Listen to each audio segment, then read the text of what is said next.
여러분 안녕하세요. 더오름 수학원장 이승준 선생입니다.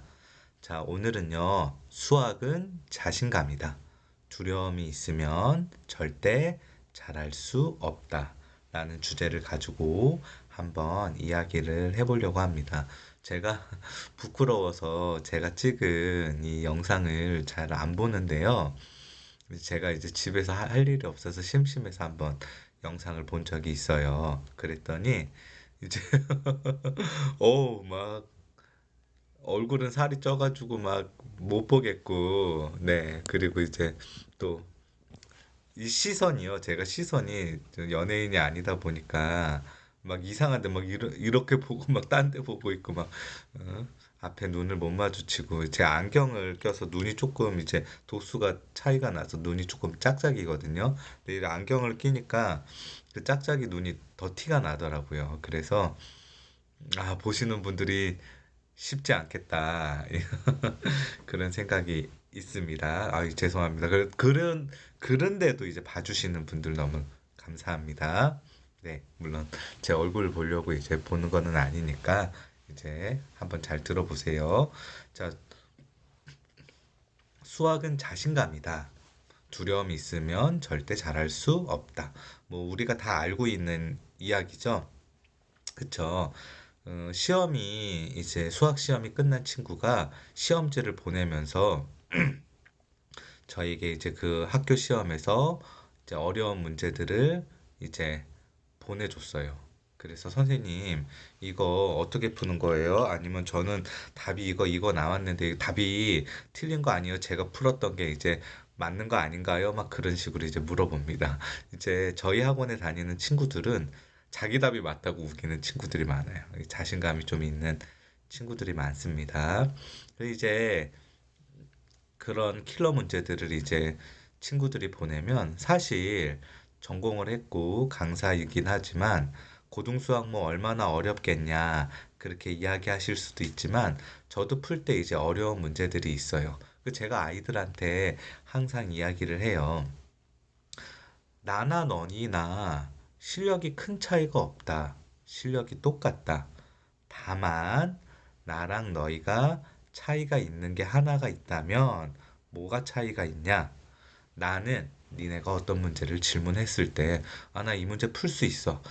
이 문제, 이 어려운 문제 빨리 풀어줘서 얘네들한테 빨리 보여줘야 되겠다. 그런 자신감을 가지고 이제 접근을 한다면 너희는 이제 이 문제 못 풀겠는데, 이 어려운 문제 어떻게 풀어? 그런 식으로 접근을 하기 때문에 나랑 너희가 차이가 좀 있다. 이제 그렇게 이제 아이들한테 이야기를 합니다. 그런데 이제 그거는 사실이에요. 그래서 아이들이 이제 그런 학교마다 자기가 못 풀었던 그런 문제들을 이제 보내면 제가 이제 그 패드 탭에다 이제 풀이를 잘 적어서 이제 보내줘요. 그러면 이제 제가 이제 풀면서 이제 생각을 해봅니다.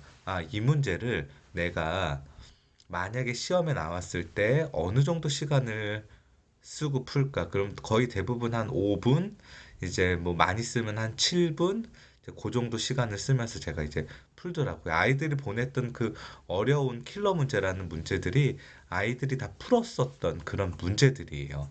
그런데 그 풀었었던 문제들이 조금 더 계산이 복잡하고 조금 더 이제 변형이 이제 좀 된 그런 이제 문제들이죠. 이제 그런 것들을 이제 보내면 제가 풀이를 적어서 보내주면 선생님 풀이가 맞는 것 같네요 라면서 이제 아이들이 답장을 보냅니다. 제가 특별히 전공을 해서 아니면 제가 특별히 똑똑해서 더 잘 푸는 건 아니고요. 저는 아이들한테도 늘 이야기해 주지만 풀 수 있다. 내가 이거 빨리 풀어서 내 실력을 보여줘야지 라는 그런 걸 가지고 접근을 하기 때문에 그러니까 조금 더 방향성이라든지 그런 것들이 보이는 것 같아요. 공부를 열심히 하는 친구들 기준으로 뭐 수상, 수하라, 뭐 수원, 수투도 마찬가지지만 이제 풀 때 그 친구들과 저와의 실력 차이가 그렇게 크지 않아요. 네. 왜냐면 그 친구들도 뭐 센, 블랙라벨, 자이스토리, 뭐 고쟁이, 마플 그런 굉장히 많은 이제 문제지들을 풀었기 때문에 그렇게 이제 큰 차이가 나지는 않습니다. 단순히 차이가 있다면 저는 그만큼 좀 더 자신감이 있고 경험이 있는 노련미가 있는 거고 그 친구들은 노련미가 없다는 거죠. 그러면 노련미나 그런 것도 분명히 자신감에서 나옵니다. 우리 친구들이 자신감을 가지면 그러면 충분히 얼마든지 문제를 잘 풀 수 있다고 생각을 합니다. 그러면 우리가 이제 그 자신감에 대해서 이제 뭘 생각해야 되냐면요. 이제 질문 같은 것도 우리가 생각을 해봐야 되는데, 자신감이 없는 친구들은 질문을 잘 못해요. 그쵸? 그러면은 이 문제 질문을 어디까지 해야 되나? 우리가 이 문제의 질문을 어떤 정도의 수준에서 해야 되냐라고 이제 물어본단 말이죠. 한 가지 제가 예를 들어줄게요. 저희 딸이 지난주 주말이었는데 주말에는 이제 제가 일찍 퇴근하고 하니까 딸과 같이 잡니다.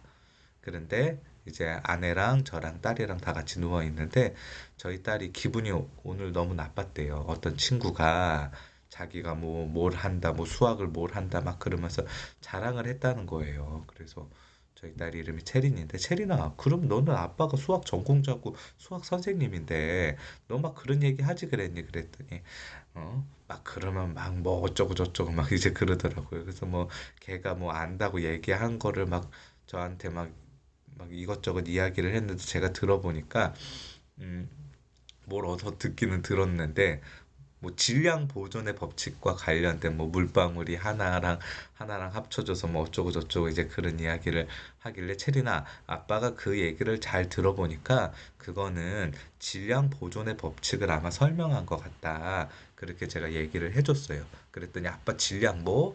막 그러면서 막 적어달라고 저한테 얘기를 하더라고요. 그래서 체리나 외우면 되잖아. 그러면서 막 이것저것 얘기를 해줬어요. 그러면서 질량 보존의 법칙. 그러니까 또 한 1분 있다가 아빠 뭐라고? 질량 보존의 법칙. 그러면서 이제 한 제가 네다섯 번 이제 계속해서 얘기를 잘 못 외우더라고요. 말 자체가 어렵잖아요. 어린 아이가 외우기는. 그러니까 무슨 뭐 이제 딴 말하고 막 뭐 이것저것 뭐 하고 막 그래요. 그러니까 옆에 같이 누워있던 아내가 한숨을 쉬면서 아이고 아이고 아이고 아이고 아이고 아이고 막 그러는 거예요. 그래서 아니 너는 도대체 왜 그러냐. 제가 그러면서 저희 아내한테 막 뭐라고 했어요. 그러면서 아니 당연히 모르는 게 당연하지. 10번이고 20번이고 모르면 가르쳐 줘야지. 어? 부모가 그게 할 일 아니냐. 이제 그렇게 이야기했어요. 한 10번은 물어봤던 것 같아요. 그러니까 외우고 다음 날도 체리나 무슨 법칙이라 그랬죠? 그 질량 보존의 법칙. 다음 날도 또 물어보니까 알더라고요.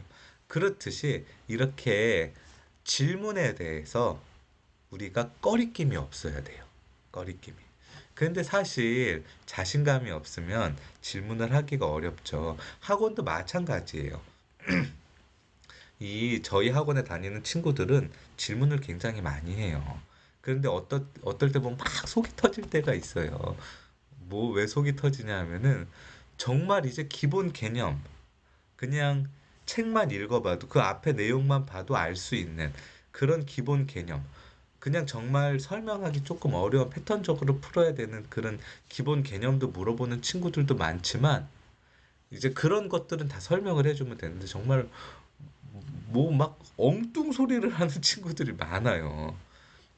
기껏 다 설명해줬더니 엉뚱 소리를 하고. 그런데 다 설명해 줍니다, 제가. 그러면 실력이 늘어요.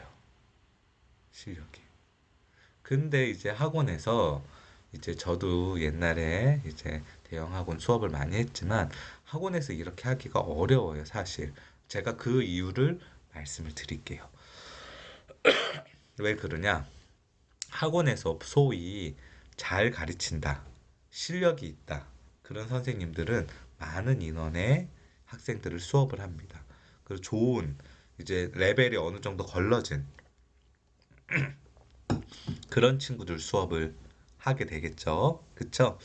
그러다 보니까 이제 우리 그 선생님들이 이제 당연히 막 그런 이거를 질문할까? 이거를 당연히 모를까? 이제 그런 것들이 없어요. 그런 것까지 깊이 생각을 안 한다는 거죠. 예를 들면 이런 거예요. 이제 엊그저께 이제 예비 고2 친구들, 예비 고3 친구들 확통 수업을 이제 하는데 중복조합 이제 문제가 나왔어요. 그러면 저희가 이제 중복조합 제가 이제 설명을 해주는데 이제 중복조합에서 이제 의미 아닌 정수나 자연수의 이제 순서쌍을 구하는 그런 문제가 있는데 이제 우리 아이들은 어떻게 생각하냐면 순서쌍이니까 순서가 상관이 있으니까 순열인데 왜 이걸 조합으로 푸냐 그러면서 그거에 대한 의구심을 마구 품는 거예요. 막 질문을 하고 그래서 제가 이제 한참 이제 하나하나 다 알아듣게 이제 설명을 해주고 증명을 해주고 해줬는데 이제 그런 것들은 사실은요 이제 책에도 잘 안 나와 있고 이제 뭐 네이버에 찾아서 막 순서상 중복조합 그런 거 찾아봐도 잘 안 나와 있어요. 근데 이제 그런 의구심을 품고 있으면 아이들이 이제 특히나 수학을 두려워하는 친구들은 잘 앞으로 못 나가는 거죠. 돈을 주고 좋은 이제 선생님에게 수업을 들으라고 이제 가가지고 가르치라고 이제 하지만 실제로 정말 실력 있는 선생님은 그런 것까지 봐주지 않고 나를 이제 냉정하게 말씀드려서 나를 꼼꼼하게 봐줄 수 있는 그런 이제 선생님은 이제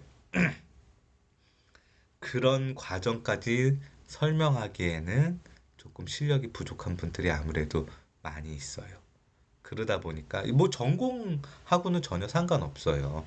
전공했다고 해서 좋은 대학을 나왔다고 해서 그런 원론적이거나 원리적인 거를 다 알고 설명할 수는 없는 거죠. 본인이 문제를 잘 푸는 거지 원리와 원론까지 잘 아는 거는 아니잖아요. 그런데 이제 질문을 잘하는 친구들이 있어요. 질문을 잘한다는 건 뭐예요? 일단 두려움이 없다는 거죠. 질문을 잘한다는 건 뭐예요? 일단 내가 이거를 물어봤을 때 창피하지 않다는 거죠. 질문을 잘한다는 건 뭐예요? 내가 이거를 물어봤을 때 이 사람이 이거에 대한 대답을 나에게 줄 수 있다는 확신이 있다는 거죠. 학원을 보낼 때도 그런 식의 관점을 잘 찾아봐야 되고요. 또 우리 아이가 두려움이 없게끔 뭐든지 질문할 수 있게끔 만들려면 절대 가정에서 우리 부모님들이 가르치실 때, 이야기하실 때 한숨 쉬거나 에이구 에이구 하거나 그러면 안 돼요. 아이들 성격에 따라서 엄마가 한숨 쉬고 아빠가 한숨 쉬고 에이구 에이구 해도 신경 안 쓰고 밝게 바르게 자라는 친구들도 분명히 있지만 그러지 않은 친구들도 굉장히 많다는 거죠. 이거는 왜 너는 그렇게 소극적이야? 너 왜 못해준 게 없는데 너는 왜 이렇게 소심해? 그렇게 말하실 거 아니에요. 내가 이 아이한테 소심하게 만들지는 않았나 다시 한번 생각해 봐야 됩니다. 질문 어디까지 해야 할까요? 쓰잘데기 없는 질문은 없어요. 공부를 가르쳐 줄 때, 집에서 공부를 가르쳐 줄 때, 아이가 이제 공부하기 싫으니까 오만 질문 다 하죠. 엄마 이거 어디서 났어? 엄마 이건 뭐 샀어? 식탁에서 공부하면은 막 오만 거 다 만져보면서 질문하죠. 그럼 화내요. 공부가 중요한 게 아니에요. 다 설명해 주세요. 그러고 공부하세요. 그래야 그 아이가 잘 클 수 있어요. 어디까지 질문을 해야 되나? 그런 건 없어요. 특히나 우리 부모님들에게. 돈 받고 가르치는 사람은 빨리 해줘야 되고, 얘만 가르치는 게 아니니까, 그리고 시간이 정해져 있지만, 우리 부모님 아이에 대한 시간은 정해져 있지 않아요. 질문의 끝. 어디까지라는 말은 없습니다. 한 문제를 스스로 풀어내는 힘. 킬러 그거는 별거 아니죠. 그쵸? 자, 무슨 말이냐면 아까 처음에 말씀드린 거랑 조금 일맥상통하는데 이 그런 이제 아이들이 질문했던 그런 킬러 문제들 같은 경우는요. 변형을 하거나 그런 것들이 큰 차이가 없어요. 예를 들면 어떤 이제 친구가 합성함수 문제를 질문을 했는데 세 개를 합성함수하는 문제가 나왔어요. 그런데 그게 모의고사 기출문제에 두 개를 합성하는 기출문제를 변형을 해서 학교 선생님이 세 개로 바꿨더라고요. 하나만 더 추가해서 합성을 한 거예요. 그런데 두 개 합성하는 것까지는 모의고사 문제랑 똑같아요. 그러면 어떻게 돼요? 아, 이거 나는 세 개 안 해봤는데 그게 아니라 두 개까지 합성하는 거 모의고사 그대로 풀고 그 합성한 그대로 치환해서 그 마지막 함수에 집어넣으면 너무나 쉽게 풀리는 그런 문제예요. 그러면 그 킬러 문제 한 문제를 내가 복잡하지만 5분, 10분, 15분이 걸려도 스스로 남의 설명을 듣는 게 아니라 남의 설명을 들었다고 하더라도 필기를 잘해 와가지고 여러 번 써보면서 왜 치환을 했을까? 그럼 다시 질문하고 아, 이래서 치환을 했구나. 그래서 그 한 문제를 풀어요. 그러면 우리 부모님들 킬러에 대한 걱정, 우리 친구들 킬러에 대한 걱정을 하는데 이 킬러 문제라는 건 무한히 생산할 수 있지 않아요. 교육과정 내에서 킬러 문제라는 건. 그러면 무슨 말이죠? 그 한 문제를 풀수록 그 한 문제를 풀면서 그 유형의 비슷한 문제는 내가 다시 풀 수 있다라는 거죠. 새로운 문제 풀 거 없어요. 그 한 문제만 여러 번 풀어도 돼요. 근데 우리는 너무나 많은, 다양한 심화 문제를 풀면서 나의 실력을 늘리려고 하는 게 있어요. 그게 아니라 한 문제를 여러 번 다양한 방법으로 그 문제를 완벽하게 이해하면서 설명을 듣는 게 아니라 스스로 써보는 것. 그게 킬러 문제를 푸는 힘이고, 그래야 킬러 문제가 별게 아닌 게 됩니다. 수업 많이 들어도 아무 소용없어요. 해설지 보고 해설지대로 써보고 해설지에 보태서 써보고 계산식도 다 써보고 그러는 게 훨씬 더 중요합니다. 킬러는 대부분 내신보다는 수능에서 나오죠. 수능에서는 시간이 모자르지 않아요. 그거 생각해 보셔야 돼요. 나의 속도, 나의 능력을 정확하게 판단하자. 학원에서 저희는 개별 수업 학원이라서 대부분 개별적으로 설명을 해주지만 방학 때나 그럴 때 전체적인 개념 설명을 하거나 유형을 풀어줄 때는 칠판에 풀어줄 때가 있어요. 그러면 이제 하루에 한 단원씩 나갈 때 한 단원당 유형이 적게는 11개에서 많게는 15개, 16개 정도 이제 된다는 거죠. 그러면 제가 이제 아이들한테 4개 또는 5개씩 끊어서 풀어주고 정리할 시간 5분에서 10분 주고 그런 식으로 계속해서 이제 수업을 이어갈 때 그렇게 시간을 주고 정리할 시간을 주고 네 개, 5개씩 끊어서 풀어줘도 아이들이 그 필기한 쓴 거, 제가 설명한 거, 저 지금 제 이야기 들어보면 말 빠르지 않잖아요. 저 말 되게 천천히 해요. 설명할 때도 수업할 때도 실제로 이렇게 천천히 합니다. 그런데 이렇게 천천히 설명해 준 것도 이때 쓴 이게 뭐죠? 왜 이렇게 썼죠? 왜 2의 세제곱을 곱했죠? 왜 h를 썼죠? 왜 파이를 썼죠? 지수 계산을 왜 이렇게 했죠? 하나하나 다 물어봐요. 그런데 이게 맞아요. 그러니까 내 속도가 한 텀을 쉬어가야 되냐, 아니면 처음부터 끝까지 가야 되냐, 하나하나 쉬어가야 되냐, 그런 나의 속도를 알아야 돼요, 스스로. 그런 속도를 모르고 내 속도에 맞지 않은 수업과 내 속도에 맞지 않은 학원과 내 속도에 맞지 않은 공부를 하면 공부를 많이 해도 수업을 많이 들어도 실력이 늘지 않는 거예요. 내 속도, 내 속도, 내 속도가 어떤지 정확하게 잘 파악하는 게 가장 중요하다고 생각합니다. 수학은 자신감이에요. 다시 한번 이야기하지만. 두려움이 있으면 올라가는 데는 한계가 있어요. 아무리 잘해봐야 3등급 이상 올라갈 수 없어요. 거기에 조금 더 자신감이 붙으면 2등급도 받을 수 있고, 거기에 조금 더 자신감이 붙으면 1등급도 받을 수 있는 거예요. 못하지는, 하지 못, 할 수 없는 건 없어요. 다 할 수 있습니다. 자신감만 있으면 돼요. 자신감이 있어야 노력도 할 수 있고, 자신감이 있어야 두려움도 없어지고, 자신감이 있어야 잘할 수 있다고 저는 생각합니다. 오늘도 시청해주셔서 감사합니다.